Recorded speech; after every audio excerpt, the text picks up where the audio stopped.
بسم اللہ الرحمن الرحیم۔ جب بھی میری شادی ہوتی تو شادی کی رات ہی ابو میرے شوہر کو 25 لاکھ روپے دے کر کہتے کہ میری بیٹی کو طلاق دے دو۔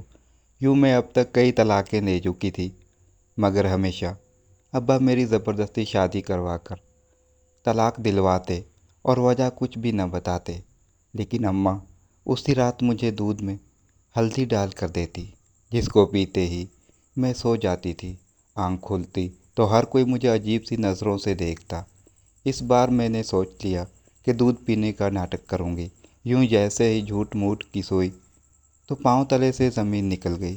میرا شوہر میرے روبرو بیٹھا مجھے بڑے غور سے دیکھ رہا تھا، جبکہ میں شادی کی سیج پر دلہن بنی بیٹھی خود ہی میں سمٹی چلی جا رہی تھی۔ میں منتظر تھی کہ احمر کچھ تو کہے گا، مگر اسے یوں بیٹھے بیٹھے جب بڑی دیر ہو گئی تو میں نے اپنی پلکیں اٹھا کر دیکھا تو اسے خود میں محو پایا تھا۔ میں آخرکار بول ہی پڑی تھی کہ کیا بات ہے احمر، آپ مجھے اس طرح غور سے کیوں دیکھ رہے ہیں؟ احمر کی نظریں ابھی بھی میرے چہرے پر جمی ہوئی تھی۔ وہ کہنے لگا، تم بہت حسین ہو نیلم۔ 2 ماہ قبل ہماری منگنی ہوئی تھی۔ تم سے پہلے بھی امی میرے لیے کئی لڑکیوں کے رشتے لے کر آ چکی تھی، مگر مجھے کوئی لڑکی پسند ہی نہیں آتی تھی۔ جب تمہاری تصویر دیکھی تو اسی لمحے میں پگھل گیا تھا۔ مجھے تو سمجھ نہیں آیا تھا کہ کوئی اتنا خوبصورت کیسے ہو سکتا ہے۔ احمد میری تعریفیں کرنے لگا تو میری جان میں جان آئی تھی۔ میں اب مسکراتے چہرے کے ساتھ اس کی باتیں سننے لگی تھی۔ وہ بولتا چلا جا رہا تھا، نیلم، میں نے امی سے کہا تھا کہ مجھے یہ لڑکی دل و جان سے قبول ہے۔ امی نے بھی سجدہ شکر کیا تھا کہ چلو اب میرا گھر بس جائے گا۔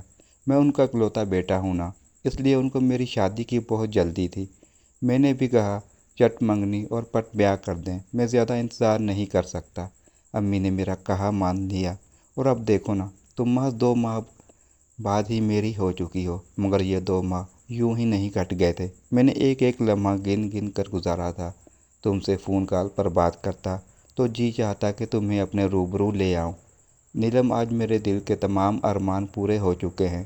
اگر افسوس ہے تو اس بات کا ہے کہ میں تمہیں حاصل کرنے کی خوشی بھی ڈھنگ سے نہیں منا سکا، اور وقت جدائی بھی آ گیا۔ احمر کی آخری بات سن کر میں چونک گئی۔ میں بولی، احمر آپ یہ کیا کہہ رہے ہیں؟ اسی بات پر غور کر رہا تھا کہ تم زیادہ اہم ہو یا 25 لاکھ۔ دل نے تمہارا نام لیا ہے، مگر دماغ کہتا ہے کہ 25 لاکھ کوئی چھوٹی رقم نہیں ہے۔ اگر میں ساری زندگی بھی کماتا رہوں گا تو ابھی 25 لاکھ روپے جمع نہیں کر پاؤں گا۔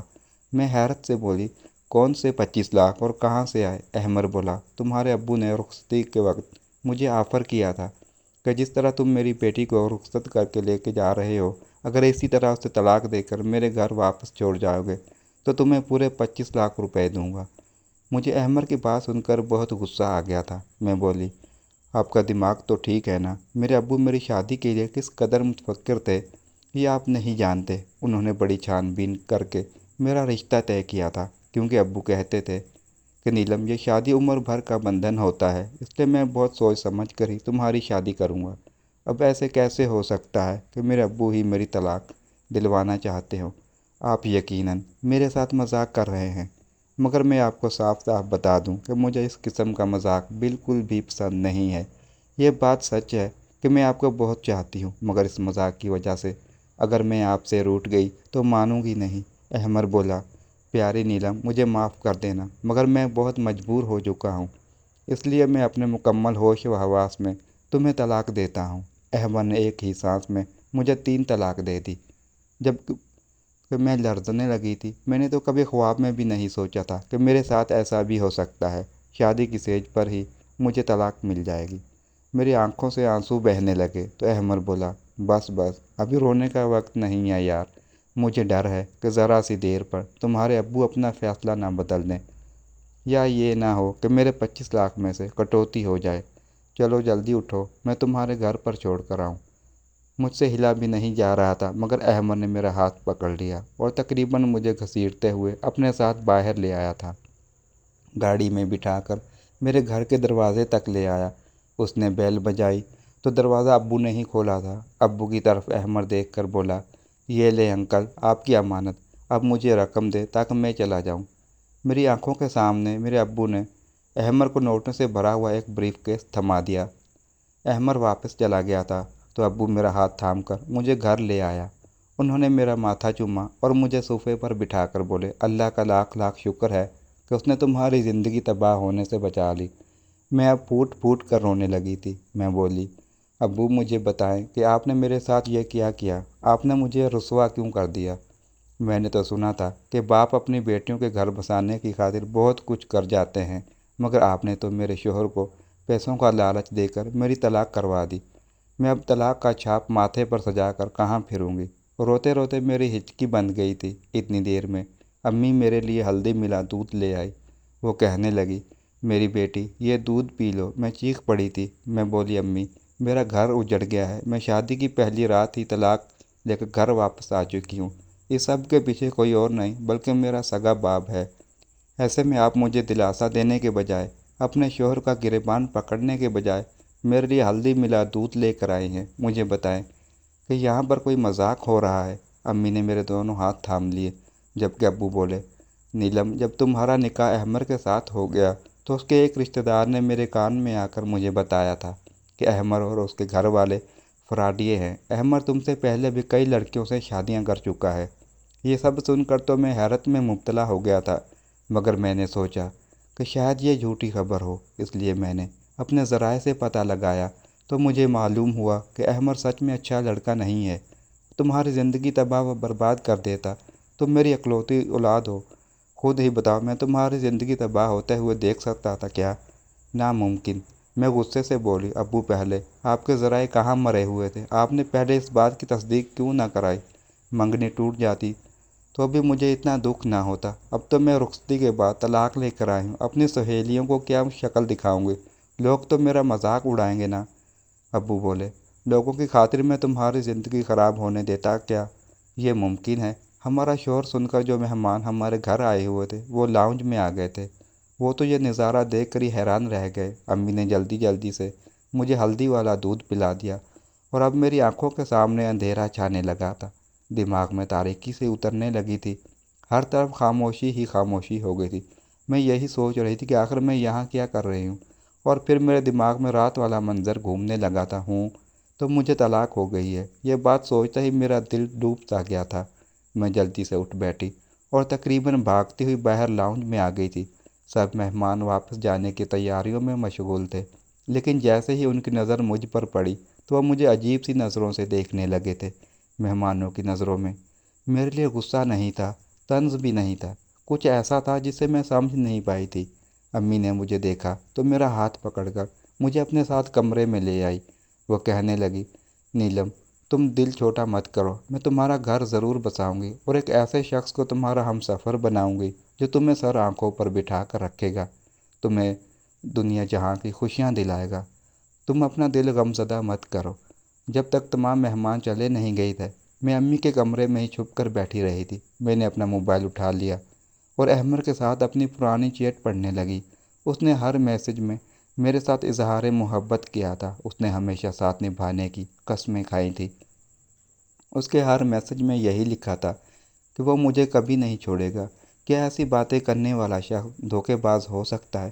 میرے دل سے یہی صدا آئی تھی کہ نہیں، ایسا نہیں ہو سکتا۔ تب مجھے ابو سے بے انتہا نفرت محسوس ہوئی تھی۔ ان کی وجہ سے میرا گھر ٹوٹ گیا تھا۔ میں لوگوں سے ڈرنے لگی تھی، اس لیے گھر سے باہر نہیں نکلتی تھی، جبکہ ابو جب یہ سب دیکھتے تو نہایت افسردہ ہو جاتے۔ وہ مجھے کہتے، نیلم تم باہر نکلو، گھومو پھرو، خود کو یوں گھر میں قید مت رکھو۔ میں ان کی باتیں ایک کان سے سن کر دوسرے کان سے نکال دیتی تھی، مگر ابو مجھے زبردستی اپنے ساتھ باہر لے جانے لگے تھے۔ وہ مجھے بہت زیادہ وقت دیتے تھے، وہ مجھے ہر وقت سمجھاتے رہتے تھے۔ ایک دن مجھ سے کہنے لگے، تمہیں چاکلیٹ پسند ہے نا؟ میں نے اس بات میں سر ہلا دیا تو وہ کہنے لگے، تم چاکلیٹ حاصل کرنے کے لیے کس حد تک جا سکتی ہو؟ میں بولی، ابو میں تو پہاڑ سے بھی کود سکتی ہوں۔ تب ابو بولے، اور اگر تمہارے سامنے میں ایک طرف بریانی رکھ دوں اور ایک طرف چاکلیٹ تو تم کس کو چنو گی؟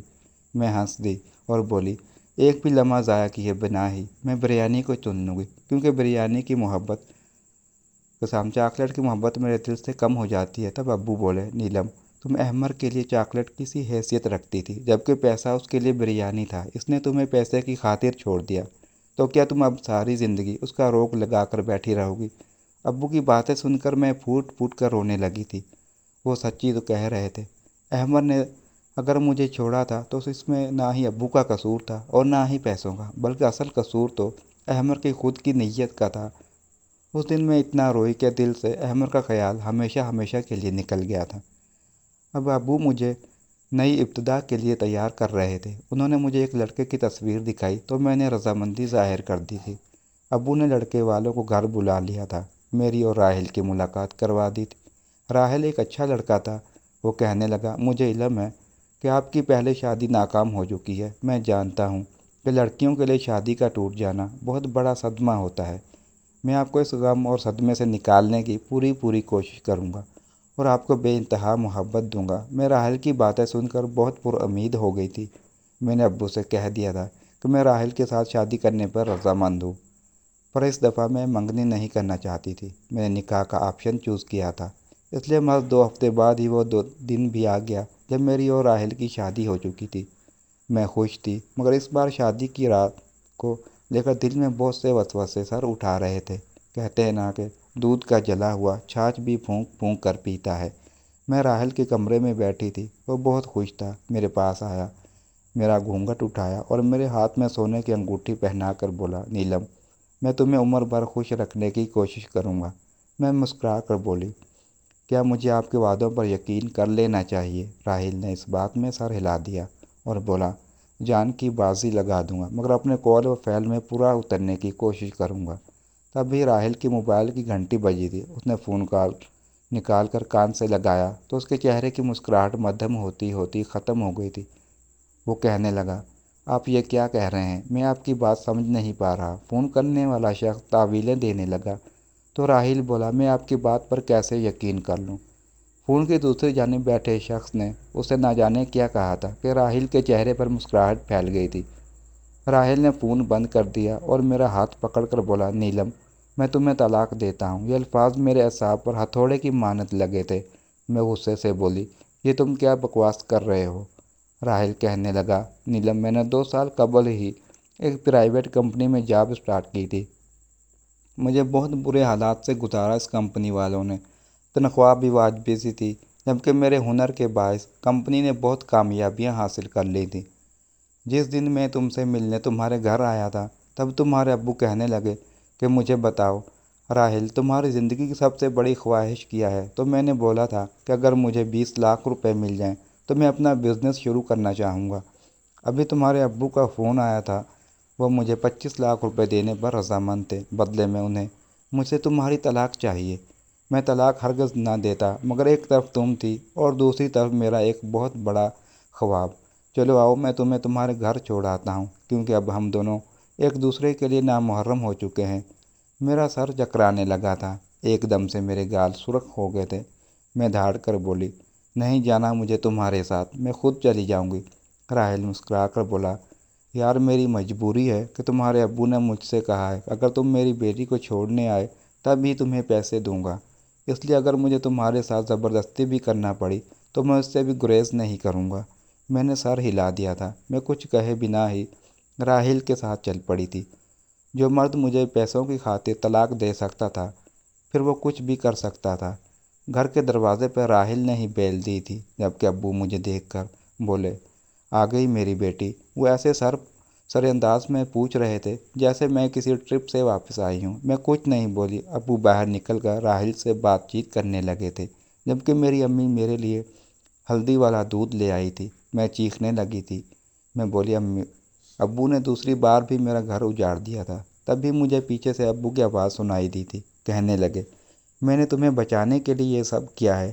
راحل ایک اچھا لڑکا نہیں تھا، وہ تمہیں خوش نہیں رکھ پاتا۔ میں غصے سے بولی، ابو، مجھے حیرت ہوتی ہے کہ آپ نے کروڑوں کا بزنس تنہا کیسے سنبھالا ہوا ہے، جبکہ آپ میں تو قوت فیصلہ ہی نہیں ہے۔ آپ کو تو اتنا بھی علم نہیں ہے کہ مقابل شخص اچھا ہے یا دھوکے باز۔ آپ کو تو لوگوں کی پرکھ ہی نہیں ہے، آپ ایک فیل انسان ہیں۔ میری دھاڑ سے امی دہل رہی تھی۔ امی کہنے لگی، بیٹا یہ دودھ پی لو، تمہیں سکون مل جائے گا۔ میں نے نفی میں سر ہلا دیا تھا، مگر امی نے زبردستی ہی مجھے دودھ دے دیا۔ دودھ پیتے ہی مجھے سکون مل گیا تھا، مجھے نیند آ گئی تھی۔ اگلے دن میں بہت دیر سے اٹھی تھی۔ دن چڑھ آیا تھا، میں سو کر اٹھی تو میرے گھر کے ملازمین مجھے بڑی حیرت سے دیکھ رہے تھے۔ مجھے سمجھ نہیں آیا تھا کہ یہ سب ہو کیا رہا ہے۔ اب میں نے خود کو ایک کمرے تک محدود کر لیا تھا، میں کسی سے ملتی جلتی ہی نہیں تھی۔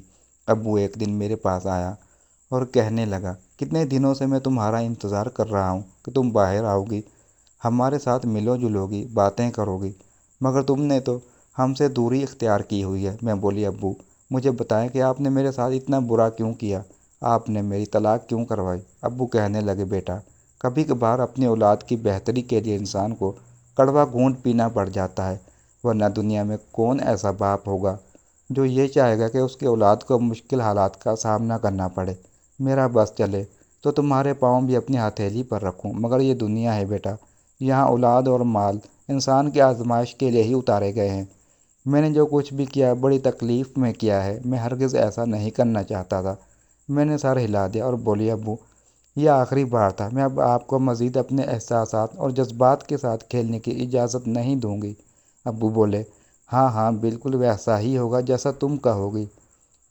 اس دن کے بعد میں امی ابو کے ساتھ بیٹھنے لگی تھی، مگر دل میں بہت سے سوال تھے کہ ابو مجھے طلاق کیوں دلوا دیتے ہیں؟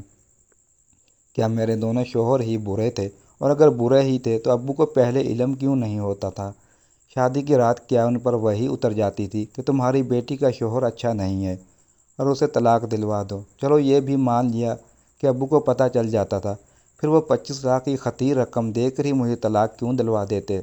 میں ابھی ان سوالات کے جواب ڈھونڈ نہیں پائی تھی کہ ابو نے مجھ سے کہہ دیا کہ وہ میری تیسری شادی کرنا چاہتے ہیں۔ میں تو ابو کی بات سن کر ہی آپے سے باہر ہو گئی تھی۔ میں بولی، نہیں نہیں ابو، اب بس ہو گئی، میں آپ کو اپنی زندگی کے ساتھ کھلواڑ کرنے کی اجازت نہیں دوں گی۔ ابو بولے، بیٹا اب کی بار میں نے تمہارے لیے بہت اچھا رشتہ ڈھونڈا ہے۔ میں بولی، ابو اگر میرے لیے لڑکا آسمان سے بھی اتر کر آ جائے تو ابھی میں تیسری بار شادی نہیں کروں گی۔ ابو نے میرے سامنے ہاتھ جوڑ دیے اور پھوٹ پھوٹ کر رونے لگے تھے۔ وہ بولے، میں جب جب تمہیں اداس اور غمزدہ دیکھتا ہوں میرا دل شوق کرچیوں میں بھر جاتا ہے۔ میری بیٹی مجھے معاف کر دو، میں اگر تمہیں یوں ہی اداس دیکھتا رہا تو اپنی جان اپنے ہاتھوں سے لے لوں گا۔ میں تو ابو کی بات سن کر ہی گھبرا گئی تھی، وہ اس حد تک بھی جا سکتے تھے کیا؟ میں بولی، ابو آپ مجھے مجبور مت کریں۔ ابو کے آنسو تھمتے ہی نہیں تھے، اس لیے میں نے ان کی بات مان لی تھی۔ میں تیسری شادی کے لیے بھی تیار ہو چکی تھی، مگر اس بار نہ تو ذہنی طور پر آمادہ تھی اور نہ ہی جذباتی طور پر، بس ایک مجبوری تھی جو مجھے نبھانا پڑ رہی تھی۔ میری تیسری شادی کی رات بھی میری دوسری دونوں شادیوں کی طرح ہی گزری تھی۔ میرے تیسرے شوہر نے بھی میرے باپ کے کہنے میں آ کر مجھے طلاق دے دی تھی۔ میں غم و غصے سے پاگل ہو گئی تھی، مجھے سمجھ نہیں آتا تھا کہ کیا کروں اور کیا نہ کروں۔ دل چاہتا تھا کہ پوری دنیا کو آگ لگا دوں اور شروعات اپنے باپ کے گھر سے کروں۔ میرا تیسرا شوہر بھی مجھے میرے والدین کے گھر چھوڑ کر چلا گیا تھا اور اب مجھے اپنے والدین سے نفرت ہو گئی تھی۔ ابو اگر یہ سب کر رہے تھے تو امی کیوں نہیں روکتی تھی انہیں؟ وہ تو میرے لیے ہلدی والا دودھ لے کر حاضر ہو جایا کرتی تھی۔ ایک مہینہ ہی سکون سے گزرا ہوگا کہ ابو کو پھر سے میری شادی کا چاؤ ہو گیا تھا۔ وہ کہنے لگے، میری پیاری بیٹی میں تمہارا گھر بسانا چاہتا ہوں۔ میں غصے سے بولی، میں آپ کے منہ سے دوبارہ یہ الفاظ نہیں سننا چاہتی۔ ابو کہنے لگے، ٹھیک ہے، اگر میری بیٹی کا گھر نہیں بس سکتا تو میرا گھر بھی کیوں بسے، میں تمہاری ماں کو طلاق دے کر خود کو اذیت دوں گا۔ میں ابو کی جانب مڑی، حیرت سے دیکھ رہی تھی، کیا یہ ان کی محبت تھی میرے لیے یا پھر وہ مجھے بلیک میل کر رہے تھے؟ مگر کیوں؟ یہ کیوں اب میرے حواس پر سوار ہو گیا تھا؟ اس کا جواب تو مجھے چاہیے ہی چاہیے تھا۔ اس لیے میں بولی، جی ابو ٹھیک ہے، میں شادی کرنے کو تیار ہوں۔ ابو نے میرے لیے رشتہ تو پہلے سے ہی ڈھونڈ رکھا تھا، بس میری طرف سے اجازت ملنے کی ہی دیر تھی۔ میری شادی کر دی گئی۔ میں نے لڑکے کی صرف تصویر دیکھی تھی۔ ابو کہہ رہے تھے کہ شادی سے پہلے ایک بار مل لو، مگر میں نے انکار کر دیا تھا۔ میں جانتی تھی اس نکاح کا انجام بھی طلاق پر ہی ہونا ہے۔ مقررہ دن پر ہماری شادی ہو گئی۔ میں دلہن بنی، اپنے چوتھے شوہر کی سیج پر بیٹھی تھی۔ رضوان میرے پاس آیا، کہنے لگا، نیلم میں یہ نہیں پوچھوں گا کہ تمہاری 3 طلاقیں کیوں ہوئی ہیں، میں نے تمہیں دل و جان سے قبول کیا ہے۔ میں مسکرا کر بولی، تم فکر مت کرو، تمہیں تھوڑی ہی دیر میں علم ہو جائے گا کہ مجھے 3 بار طلاق کیوں ہوئی تھی۔ وہ حیرت سے مجھے دیکھتا رہا اور پھر ہمارے کمرے کے دروازے پر دستک ہوئی تھی۔ رضوان نے ہی اٹھ کر دروازہ کھولا تھا۔ وہ باہر نکل گیا تھا جبکہ میں درد دل پر قابو پا کر اس کا انتظار کر رہی تھی کہ نہ جانے اب کیا ہوگا۔ تب رضوان کمرے میں آیا اور کہنے لگا، نیلم، تمہارے ابو نے ایک آدمی کو بھیجا تھا۔ وہ کہہ رہے تھے کہ اگر میں تمہیں طلاق دے دوں تو وہ مجھے 25 لاکھ روپے دیں گے، مگر میں اپنی بیوی کو، اپنی عزت کو محض پیسوں کی لالچ میں طلاق نہیں دے سکتا۔ یہ بات میری غیرت کے خلاف ہے۔ میں بڑی حیرت سے اپنے شوہر کو دیکھ رہی تھی کہ کیا مرد ایسے بھی ہوتے ہیں جو اپنے الفاظ پر جمے رہیں، جن کو پیسے کا لالچ توڑ نہ سکے۔ میں رضوان کو آزمانے کی خاطر بولی، رضوان، میرے پہلے بھی طلاقیں اسی وجہ سے ہوئیں۔ میرے شوہر مجھے پیسوں کی خاطر چھوڑ جایا کرتے تھے۔ آپ کیوں اتنی اچھی ڈیل اپنے ہاتھ سے گنوا رہے ہیں؟ وہ مسکرا کر بولا، زندگی میں پیسہ ہی سب کچھ نہیں ہوتا، پیسہ تو ہاتھوں کی میل ہوتا ہے۔ میری اولین ترجیح میری بیوی ہے، نہ کہ پیسہ۔ مجھے لگا تھا کہ میرا دل خوشی سے پھٹ جائے گا۔ خیر، میں بولی، رضوان، ایک بات کہوں؟ اس نے سر اس بات میں ہلا دیا تو میں بولی، اس چیز سے بے خبر ہوں کہ میرے ابو نے میرے ساتھ یہ سب کیوں کیا۔ میں اب حقیقت معلوم کرنا چاہتی ہوں، اس لیے آپ میرے ساتھ چلیں اور یہ ظاہر کریں کہ آپ مجھے طلاق دے چکے ہیں، پھر سب کچھ پتہ چل جائے گا۔ رضوان نے میری بات مان لی اور ہم میرے والدین کے گھر چلے گئے۔ اب وہ رضوان سے بات کرنے لگے، جبکہ میں گھر آ کر رونے لگی تھی۔ امی نے مجھے ہلدی والا دودھ لا کر دیا تو میں نے ان سے نظر بچا کر دودھ گرا دیا تھا اور خود سونے کا ناٹک کرنے لگی تھی۔ ابھی 10 منٹ ہی گزرے تھے کہ ہمارے گھر میں بہت سے لوگ آنے لگے۔ پہلے تو ایک نرس آئی تھی، اس نے میرا چیک اپ کیا تو کہنے لگی، اس کو پھر سے پاگل پن کا دورہ پڑا ہے، یہ لڑکی مرد کو اپنے ارد گرد برداشت نہیں کر سکتی، تو آپ اس کی شادی کرتے ہی کیوں ہیں؟ یہ اپنے آپ کو نقصان پہنچا لے گی، تب آپ کو سکون ہو جائے گا۔ پھر ایک وکیل داخل ہوا۔ ابو نے نرس کی کئی باتیں منوان وکیل کو بتا دیں۔ نرس نے بھی وہی الفاظ وکیل کے سامنے دہرا دیے۔ پھر رضوان کو بھی وہیں پر بلایا گیا تھا۔ وہ کہنے لگا، وکیل صاحب، میں جیسے ہی کمرے میں پہنچا میری بیوی نے مجھ پر حملہ کر دیا اور مجھے مارنے پیٹنے لگی۔ پھر بولی کہ طلاق دے دو نہیں تو اپنی جان لے لوں گی، اس لیے میں نے اسے طلاق دے دی۔ ایسا مجھے نیلم کے والد نے کہنے کو کہا تھا، مگر میں نے ایسا نہیں کیا، میری بیوی بالکل ٹھیک ٹھاک ہے۔ میں بھی اٹھ کر بیٹھ چکی تھی اور وکیل صاحب سے بولی، یہ سب میرے خلاف سازش ہے، میرے باپ نے 3 بار مجھے طلاق دلوائی ہے۔ وکیل نے سر ہلا دیا اور بولا، مس نیلم، آپ کے سگے والد نے مرنے سے پہلے اپنی ساری جائیداد آپ کے نام لگا دی تھی، مگر ان کی وصیت میں شرط درج تھی کہ جب تک آپ کا گھر بس نہیں جاتا یہ جائیداد آپ کے نام منتقل نہیں ہو سکتی۔ آپ کا سوتیلا باپ شاید اس لیے یہ کھیل کھیل رہا ہوگا، وہ ہر بار آپ کو طلاق دلوا کر مجھے بلا لیتا تھا اور کہتا تھا، میری بیٹی گھر بسانے کے قابل نہیں ہے، اسے ذہنی مسئلہ ہے، اور پھر ایسا ہی بیان تمہارا شوہر دے جاتا تھا۔ میں ہکا بکا رہ گئی کہ سچ میں ایسا انسان جسے میں نے ساری زندگی باپ کی طرح چاہا، وہ تو میرا باپ تھا ہی نہیں۔ پھر میں نے امی سے کہا، امی، یہ میرا سگا باپ نہیں تھا تو کیا ہوا؟ آپ تو میری سگی ماں تھی، آپ نے میرے ساتھ یہ سب کیوں کیا؟ تو رضوان کہنے لگا، میں بتاتا ہوں، تمہاری امی نے تمہارے ابو کے ساتھ رہتے ہوئے اس شخص کے ساتھ پیار کی پینگیں بڑھا لی تھیں اور گھر سے بھاگ کر خلا لے لیا۔ اسی صدمے سے تمہارے ابو چل بسے، اس لیے انہوں نے ایسی وصیت کی تھی۔ تمہاری امی کی آنکھوں سے شاید اس شخص کی محبت کی پٹی اب تک نہیں اتری تھی، جو تمہارے ساتھ یہ سب کچھ کرنے سے بھی باز نہیں آئی۔ یہ سن کر میں پھوٹ پھوٹ کر رونے لگی۔ میں آج بھری دنیا میں تنہا رہ گئی تھی، رضوان نے ہی مجھے سہارا دیا۔ میں نے اپنے والدین پر دھوکہ دہی کا مقدمہ درج کروا دیا، انہیں پولیس پکڑ کر لے گئی، جنہوں نے مجھ پر رحم نہیں کھایا۔ بھلا میں ان پر ترس کیسے کھا سکتی تھی؟ اور جب تک ان کو اپنے کیے کی سزا نہ مل جاتی ان کی خصلت بدلنے والی نہیں تھی۔ ساری جائیداد میری ہو چکی تھی، میں اور رضوان مل کر سب کچھ سنبھال رہے تھے۔ سچ یہ ہے کہ پیسہ ایسی چیز ہے جو اپنے سگوں لوگوں کا بھی خون سفید کر دیتا ہے۔ محترم ناظرین، امید کرتا ہوں آج کی ویڈیو آپ کو پسند آئی ہوگی۔ مزید ایسی ویڈیوز کے لیے ہمارے چینل کو سبسکرائب کر لیں اور کمنٹ باکس میں اپنی رائے کا اظہار ضرور کریں۔ شکریہ۔